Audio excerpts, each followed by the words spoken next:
Bom, eu tinha essa ideia anotada, né, dessa tag, que é sempre uma brincadeira que a gente faz, né, a ideia da tag.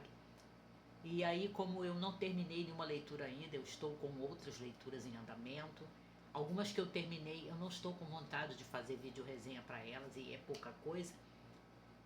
Então eu resolvi gravar esse, que já estava anotada a ideia. Qual é essa ideia do livro das artes?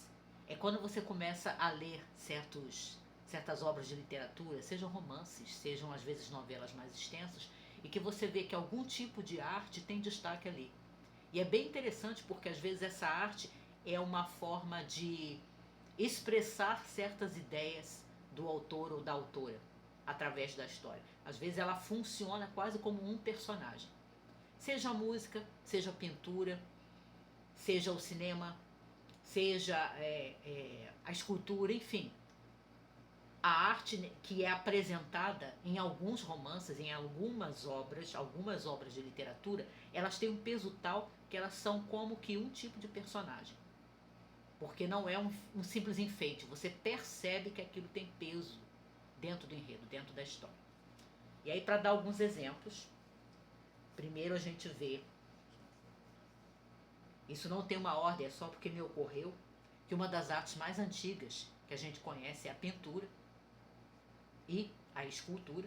E aí a gente tem, por exemplo, aqui em O Colecionador, do John Fowles, a gente tem muito destaque para a pintura, porque a personagem que se torna objeto da coleção, né, do colecionador do título, a Miranda, ela é uma estudante de arte, né? Ela estuda na escola de Londres e Slade e ela é muito interessada naquilo que ela faz e há muita discussão sobre pinturas, sobre alguns pintores ao longo da história e algumas descrições daquilo que a Miranda está desenhando enquanto ela é prisioneira do colecionador.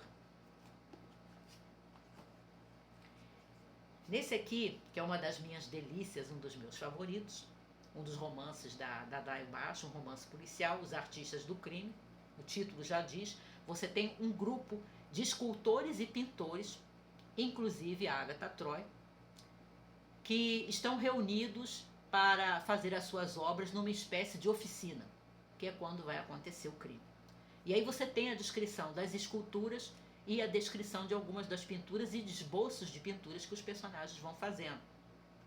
E tem um certo peso aqui, porque algumas pinturas determinam o comportamento de certos personagens que vai acabar levando ao crime.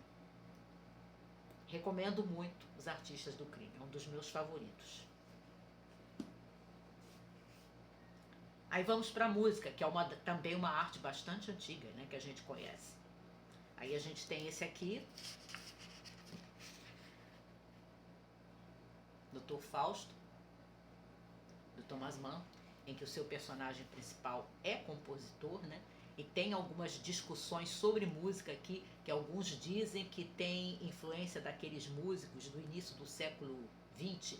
Eu não sei se é o dodecafonismo. Tem alguns gêneros, algumas teorias de música que surgem já no começo do século XX que estão sendo discutidas aqui em Dr. Fausto, do Thomas Mann. Quem leu sabe que música tem muita importância dentro da história, quase como um personagem. A música também, eu já falei algumas vezes, já exemplifiquei algumas vezes usando esse livro. A música também tem muita importância aqui em A Mulher Pintada, da Françoise Sagan, que você tem esse grupo de pessoas bastante privilegiadas que estão a bordo desse navio, né, que é um cruzeiro, e entre os privilégios que eles têm ali é o fato de estarem ouvindo música, né? Tem uma grande cantora lírica, você tem pianista, você tem, enfim, é todo um requinte para tornar esse cruzeiro de alto nível, né, no Narcissus, que é o nome do navio. E há momentos cruciais em que a música tem importância aqui, há inclusive alusão a qual a música que está sendo ouvida e o que os seus personagens principais dentro da história estão sentindo enquanto escutam a música. A Mulher Pintada, da Françoise Sagan. Eu conheço poucos livros que abordam essa arte que talvez seja uma arte posterior, né? A música, a pintura e a escultura. Mas eu me lembrei desse aqui, que aborda o teatro, Amor de Novo, da Doris Lessing, ganhadora do Nobel. E nesse romance você tem essa personagem idosa, que é diretora de um grupo de teatro. E eles estão encenando uma peça que inclusive envolve música, porque é biografia de uma artista.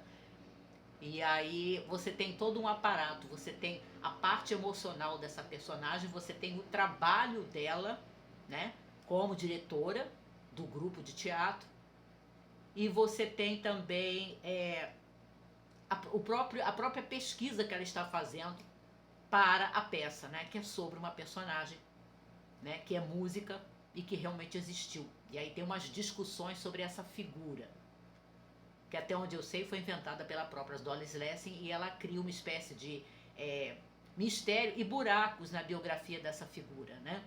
Que é o foco da peça que a protagonista está ensaiando com seu grupo de teatro. E aí a gente tem o teatro aparecendo muito bem em Amor de Novo. Aquela que é chamada de A Sétima Arte aparece em O Último Magnata, romance inacabado do Francis Scott Fitzgerald. Até agora é meu romance favorito dele, preciso até reler, mas quando eu li, né, mais ou menos assim em sequência, algumas das obras dele, esse aqui se tornou logo meu queridinho. Falta reler para confirmar isso. E você tem toda uma discussão também. O personagem principal, ele não é diretor de cinema, mas ele é o produtor. E ele tem muito cuidado com aquilo que ele produz. Ele se preocupa que os filmes que ele está produzindo sejam sim sucessos de bilheteria, né? Mas também sejam filmes bem feitos, bem realizados, e não aquela porcaria para jogar nos cinemas e as pessoas consumirem aquilo de qualquer maneira, né?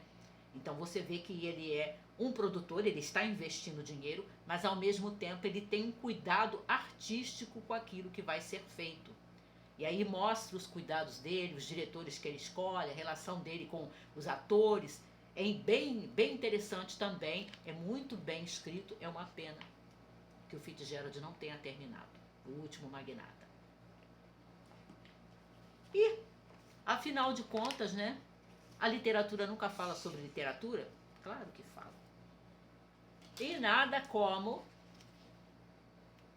meu querido Henry James abordando a arte da escrita, a arte da ficção, que é nome de um ensaio dele, aliás, neste conto novelinha aqui, famosíssimo, Desenho no Tapete.